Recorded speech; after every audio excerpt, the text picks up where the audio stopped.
Hello friends, இன்றைக்கி தீபாவளிக்கு சூப்பரான ஒரு ஸ்வீட் தான். என்னென்னா லவா லட்டு. எல்லார் வீட்லையுமே செய்யாமே இருக்க மாட்டாங்க பெரும்பாலும். அதுவும் கிராமத்துலலாம் செய்கிறதுலாம் அவ்வளோ சூப்பராக இருக்கும் லவா லட்டு. உங்களுக்கு அதேமாரி லவா லட்டு தான் உங்களுக்கு செஞ்சு காட்டப்போகிறேன். ரொம்ப சுவையாக இருக்கும். நமக்கு பாகுபதமும் தேவையில்லை. கட்டியாக ரொம்ப ஆகிடுமோ அதெல்லாம் நீங்கள் பயப்படவே தேவையில்லை. அவ்வளோ சூப்பராக காய்க்கு என்னென்ன தேவைகள் நம்ம பார்த்துருவோம்.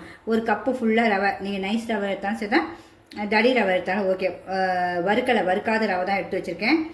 ஒரு அரை கப்பு தேங்காவை நல்லா மிக்சியில் அந்த மெரூன் கலர்லாம் இருக்கிறதெல்லாம் சீவிட்டு நல்லா தூள் பண்ணி வச்சுருக்கேன். நல்லா பவுட்ரு இருக்குது. நம்ம அந்த பர்பிக்கெலாம் பண்ணுவோம்ல அதேமாரி.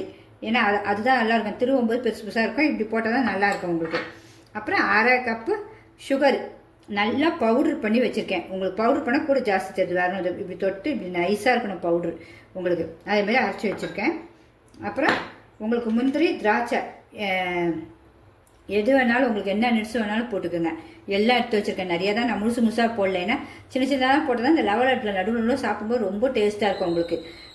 பிஸ்தா அப்புறம் வால்நட்டு எது வேணாலும் போடலாம். உங்களுக்கு என்னென்ன விருப்பமோ எல்லா நட்ஸும் போட்டுக்கோங்க.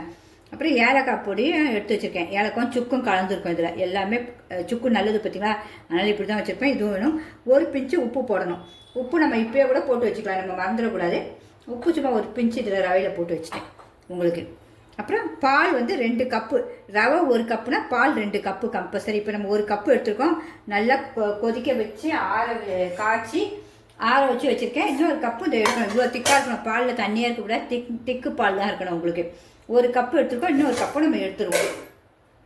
அடுத்தது ஒரு 1/4 கப்பு போல் நம்ம சாதா எண்ணெய் எடுத்து வச்சுருக்கேன். வாசனை இல்லாத எண்ணெய். அதில் இன்னும் 1 ஸ்பூன் போல் நீங்கள் நெய் இதிலே ஊற்றிக்கலாம். இதே 1/4 இது போல்.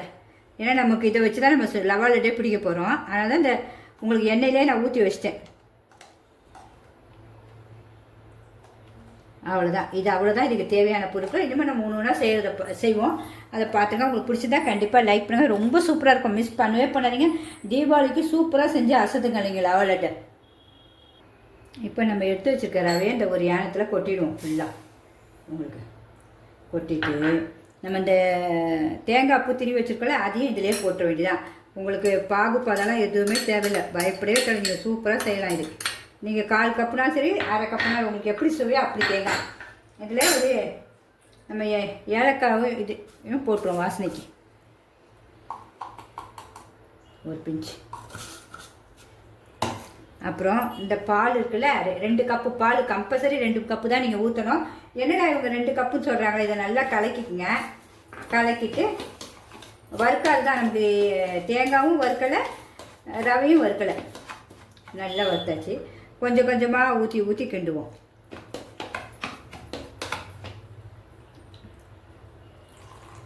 ஃபுல்லாக ஊற்றி கிண்டக்கூடாது. கொஞ்சம் கொஞ்சமாக தான் கிண்டணும்.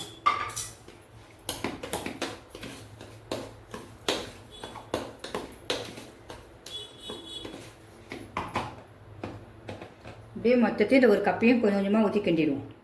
இப்போ இந்த பாலையும் ஊற்றியாச்சு. மொத்தம் ஒரு கப்பையும் ஊற்றி கிண்டியாச்சு.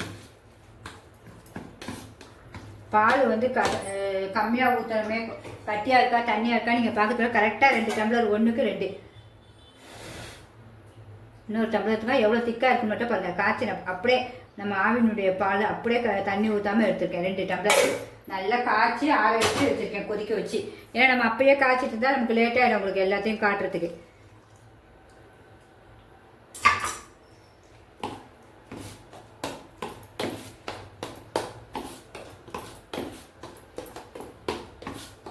இப்போ இந்த மீதி இருக்க பாலையும் ஊற்றிடுவோம்.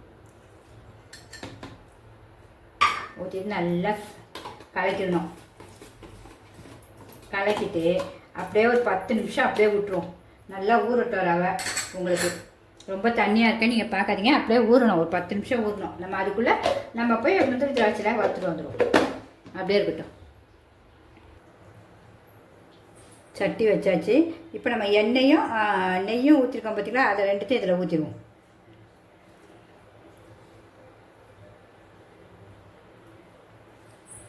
காயட்டும் கொஞ்சம்.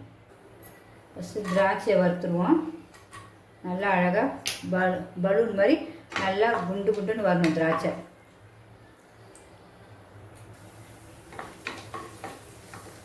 நல்லா பலூன் மாதிரி உப்பி வரணும். வந்தோடனே நம்ம அப்படியே எடுத்துடணும் அதை. அவ்வளோதான். போதும், இந்த கலர் வந்தால் போதும் உங்களுக்கு. கோல்டன்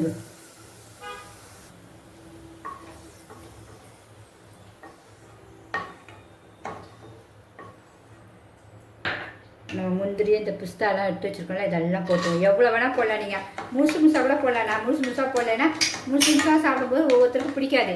இப்போ சின்னதாக போடும்போது விரும்பி சாப்பிடுவாங்க. ஒவ்வொரு வாய்க்கும் கடிப்படும், வேறு ஒன்றும் இல்லை. அந்த ரவா லட்டு ஒவ்வொரு வாய் சாப்பிடும்போது சூப்பராக நமக்கு கடிப்படும். நல்லா கோல்டன் ப்ரௌன் வரட்டும் உங்களுக்கு. நல்லா கோல்டன் ப்ரௌன் வந்துடுச்சு. இது இப்படி இருந்தால் தான் சாப்பிட்றதுக்கு சூப்பராக வரும் உங்களுக்கு. நம்ம சின்ன குழந்தைங்களாலும் சரி பெரியவங்களாலும் எல்லாம் விரும்பி சாப்பிடுவாங்க இந்த ரவா லட்டு. எப்போவுமே நம்ம தீபாவளியில் எப்போவுமே செஞ்சு கொடுக்கலாம். ஈவினிங் டைமில் கொஞ்சம் கொஞ்சம் செஞ்சு வச்சிடலாம். மினிமம் உங்களுக்கு கிடவே கிடையாது. நல்லா பக்குவமாக நீங்கள் செஞ்சீங்கன்னா வச்சு சாப்பிட்லாம் நம்ம டப்பாவில் போட்டு.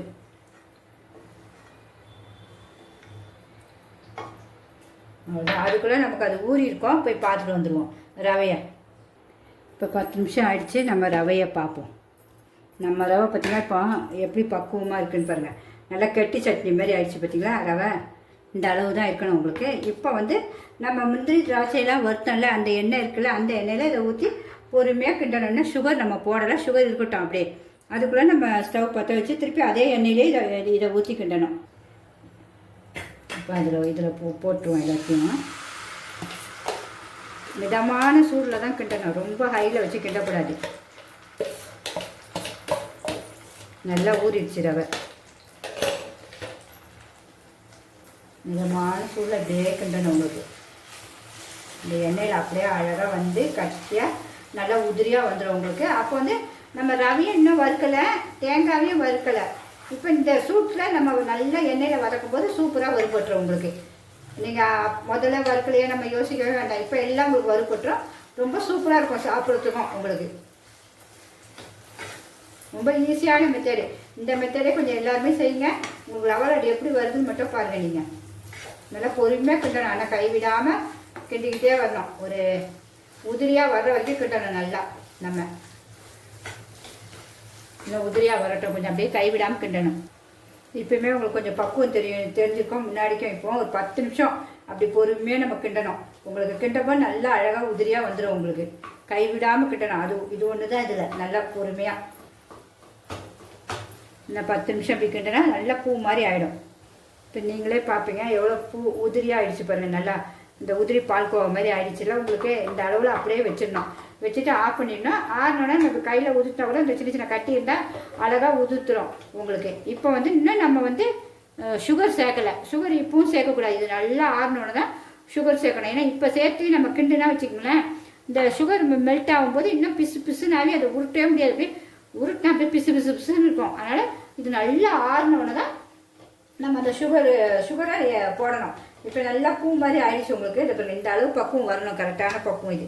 இந்த அளவு வந்தோடனே தான் நீங்கள் ஆஃப் பண்ணணும் ஸ்டவ். அது வரைக்கும் எல்லாம் அதுக்குள்ளே எல்லாம் நமக்கு நல்லா வறுபட்டுரும் உங்களுக்கு. தேங்காய் ரவை எல்லாம் சூப்பராக வறுபட்டுரும். ஆனால் 10 நிமிஷம் கைவிடாமல் பொறுமையாக ஸ்லோலியே நீங்கள் வச்சு தான் கிண்டணும். இப்போ நம்ம ஆஃப் பண்ணிடுவோம் ஸ்டவ்வை உங்களுக்கு. ஆஃப் பண்ணிட்டு நீங்கள் இப்போயே முந்திரி திராட்சை இதில் போட்டாலும் சரி தான், நம்ம கிண்டும் போது போட்டாலும் சரி தான். நம்ம இது கொஞ்சம் ஆறினோடனே கிண்டனோடனே கூட, ஏன்னா நமுத்துறக்கூடாது முந்திரி திராட்சை, வேறு ஒன்றும் இல்லை. இப்போ நல்லா ஆறிட்டு இப்போ ஒரு 5 நிமிஷம் கழித்து பார்ப்போம் ஆறினோடனே.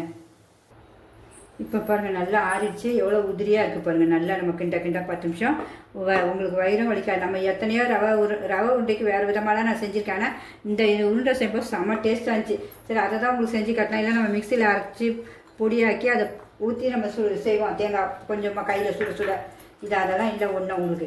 இப்போ நம்ம இதை நல்லா முந்திரி என்னென்ன நினச்சா எல்லாம் போட்டோம் பாருங்கள் நிறையா. அதை போடுறப்போ தான் டேஸ்ட் உங்களுக்கு. இப்போ நம்ம இதை அடுத்தது சுகர் போட போகிறோம். நுணுக்கி வச்ச சுகரை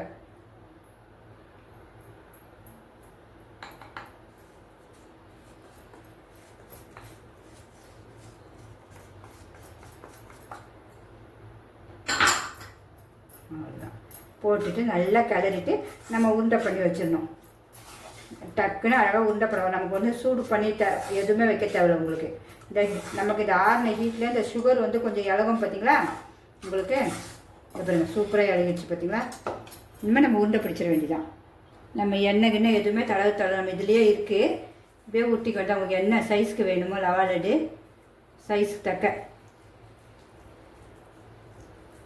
உங்களுக்கு கெட்டே போகாது இந்த ரவா லட்டு. நீங்கள் எல்லாம் செஞ்சு பாருங்கள். கண்டிப்பாக பிடிச்சிருந்தா கமெண்டில் எழுதுங்க. அவ்வளோதான். நம்ம இப்படியே ஊற்றி வச்சிடும். நமக்கு என்ன சைஸ்க்கு வேணுமோ அந்த சைஸ்க்கு. சாப்பிடும்போது அவ்வளோ சுவையாக இருக்கும். ஏன்னா நல்லா எல்லாமே நம்ம வீட்டில் இருக்க பொருள் எல்லாமே ஹெல்த்தியானது. பார்த்தீங்களா, வயிறுலாம் வலிக்கவே வலிக்காது உங்களுக்கு. இந்த மாதிரி எல்லாத்தையும் ஊற்றிடுவோம். இந்த பாருங்க எல்லாத்தையும் முடிச்சாச்சு. இனிமேல் லாஸ்ட் ஒன்று முடிச்சுட்டு நம்ம டேஸ்ட் பார்க்கணும். இது நம்ம லாஸ்ட் நாள் ஒரு 6-7 நாள் கழிச்சு கூட நீங்கள் சாப்பிடும்போது இதே நம்ம இப்போ எப்படி சாப்பிட்றோமோ ஃப்ரெஷ்ஷாக அதே மாதிரியே இருக்கும். இந்த ரவா லட்டு நம்ம மீதி ரவா லட்டுக்கும் அதுக்கும் வித்தியாசம் அதுதான். இது நம்ம ரவையும் சர்க்கரையெல்லாம் அரைச்சிலாம் பண்ணுவோம், தூள் மாதிரி நல்லா இருக்கும். இல்லைன்னா இதில் ரவா லட்டுலாம் 3-4 விதமாக செய்யலாம். எனக்கு இந்த ரவா லட்டு தான் ரொம்ப பிடிச்சி. 4 விதமாக செஞ்சு இந்த ரவா லட்டு செஞ்சு ரொம்ப பிடிச்சோன்னு தான் உங்களுக்கும் செஞ்சு காட்டுறேன். அவ்வளோ ஜூஸியாக இருக்கும், அவ்வளோ டேஸ்ட்டாக இருக்கும். 7 நாள் அந்த 7 நாள் அந்த முதல் நாள் டேஸ்ட்டு தான் உங்களுக்கு. இனிமேல் நம்ம டேஸ்ட்டும் பார்த்துருவோம். எல்லாம் பிடிச்சாச்சு, நம்ம டேஸ்ட்டையும் பார்த்துருவோம். நம்மளுடைய ரவா லட்டையும் டேஸ்ட் பார்ப்போம். எவ்வளோ சூப்பராக இருக்குது. நல்ல ஹெல்த்தி. வெறும் பால், நமக்கு நெய் எல்லாம் வச்சு முந்திரி திராட்சை எவ்வளோ முந்திரி இருப்பாங்க ஒவ்வொரு பக்கமும் திருப்பும் போது பார்க்க அவ்வளோ சூப்பராக இருக்கும். நம்மளும் எத்தனை ரவா லட்டு செஞ்சுருக்கேன். இந்த ரவா லட்டு மாதிரி அவ்வளோ டேஸ்ட் இல்லைங்க, அவ்வளோ சூப்பராக இருக்கும். இப்போ நான் சாப்பிட்டு பார்க்குறேன் பாருங்க. உண்மையாக அவ்வளோ சூப்பராக இருக்குங்க. குழந்தைங்க வரைக்கும் விரும்பி சாப்பிடுவாங்க, பெரியவங்க வரைக்கும். அவ்வளோ டேஸ்ட்டாக இருக்குது. ஒவ்வொன்றும் எவ்வளோ முந்திரி பாருங்கள். இப்படி நல்லா அழகாக போட்டால் தான் அது பாருங்கள். திராட்சை முந்திரி இவ்வளோ இருந்தால் தான் அழகாக குழந்தைங்களும் விரும்பி சாப்பிடுவாங்க. ரொம்ப நல்லாயிருக்கு. மிஸ் பண்ணவே பண்ணாங்க. கண்டிப்பாக பிடிச்சிருந்தா கண்டிப்பாக லைக் பண்ணுங்கள். சிம்பா நியூ ஜெட் சேனலுக்கு சப்ஸ்கிரிப்ஷன் பண்ணுங்கள் ஃப்ரெண்ட்ஸ். உங்கள் ஃப்ரெண்ட்ஸும் எல்லாத்துக்கும் ஷேர் பண்ணுங்கள். நீங்களும் இதேமாரியே செஞ்சு ரசித்து ருசித்து சாப்பிடுங்க ஃப்ரெண்ட்ஸ். ஓகே, பாய்.